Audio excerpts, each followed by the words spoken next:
Google Stadia is the streaming service that we were all asking for, and we're having delivered in 3 days.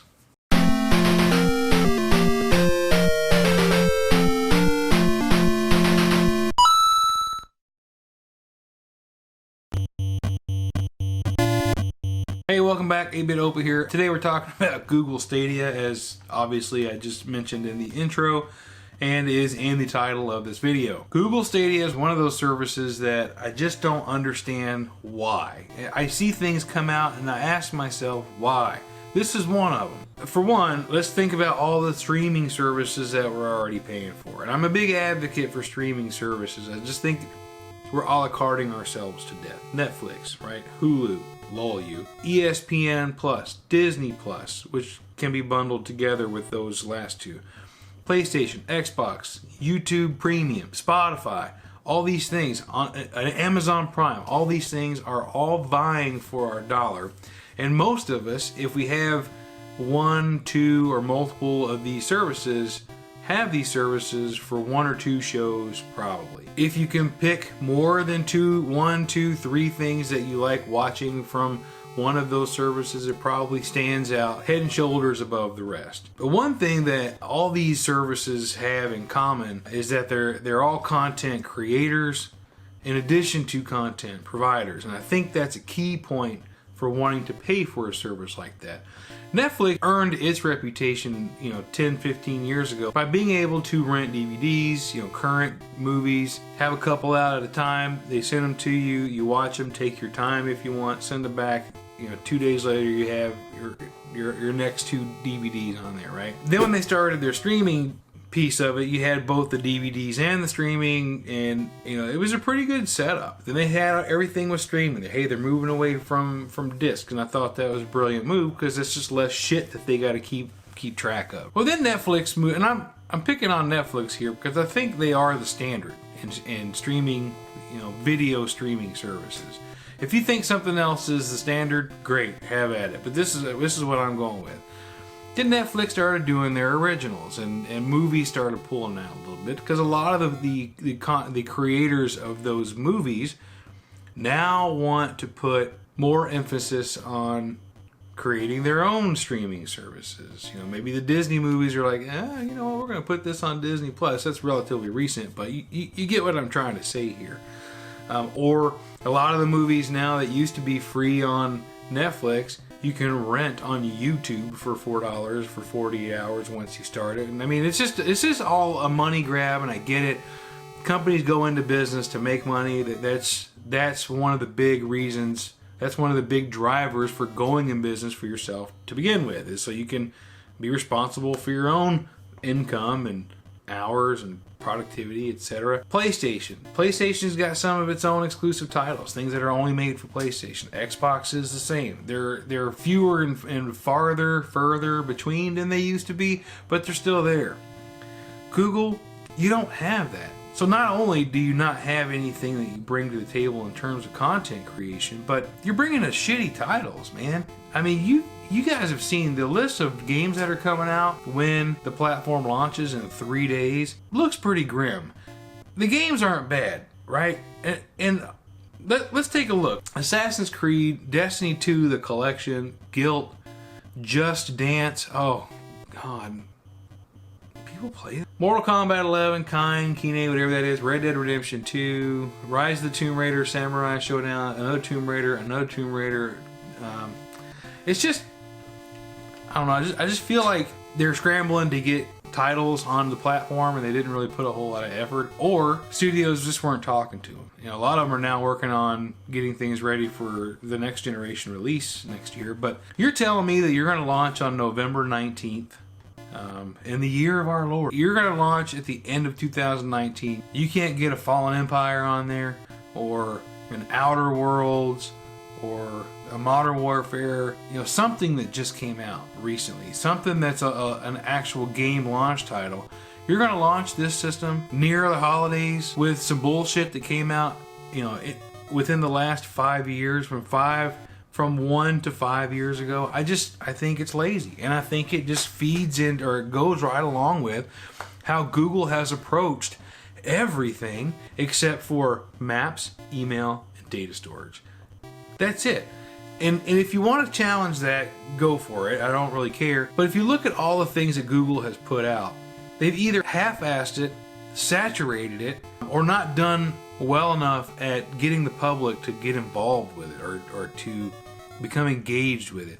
Google Hangouts. This was a great platform. It's still there, by the way.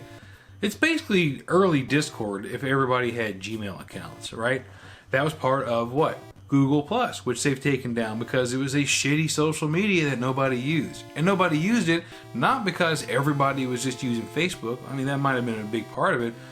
But they didn't put any effort behind it. They just kind of launched it. Said, hey, here's Google Plus. You guys know what to do with it.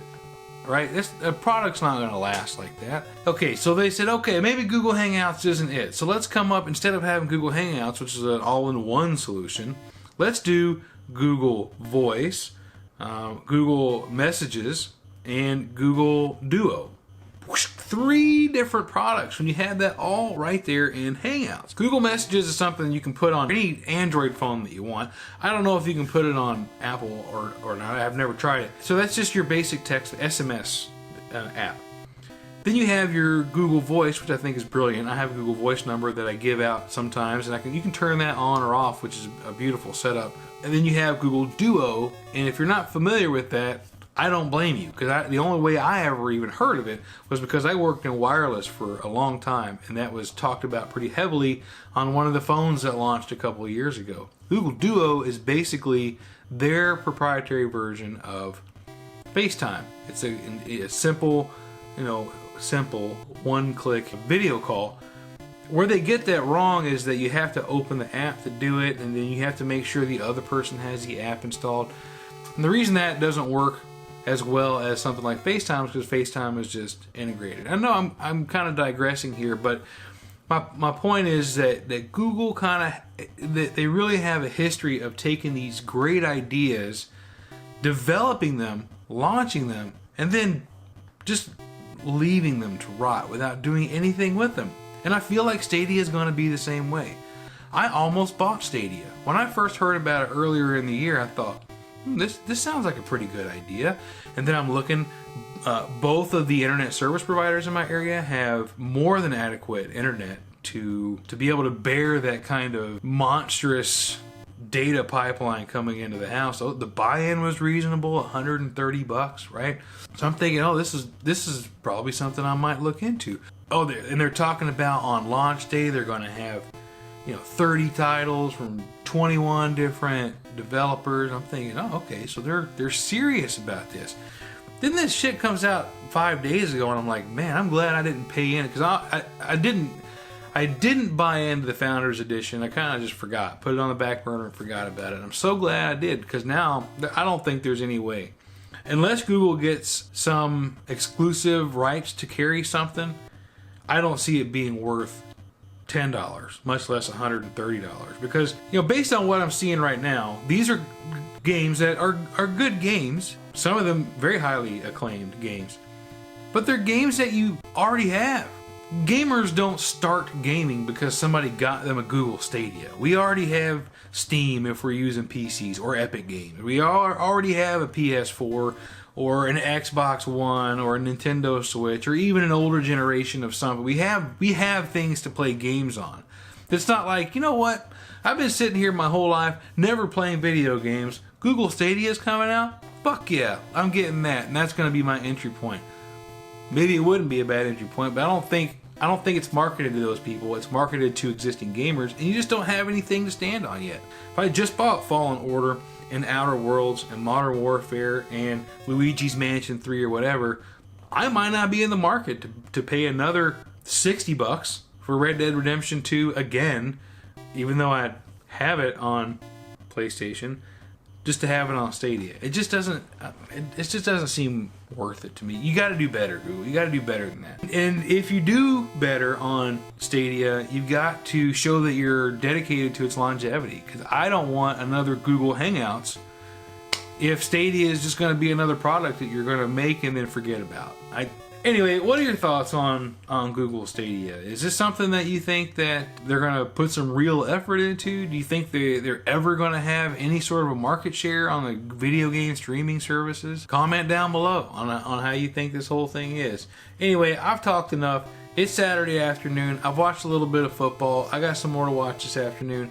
Thank you for all the new subscribers coming in. I really do appreciate it.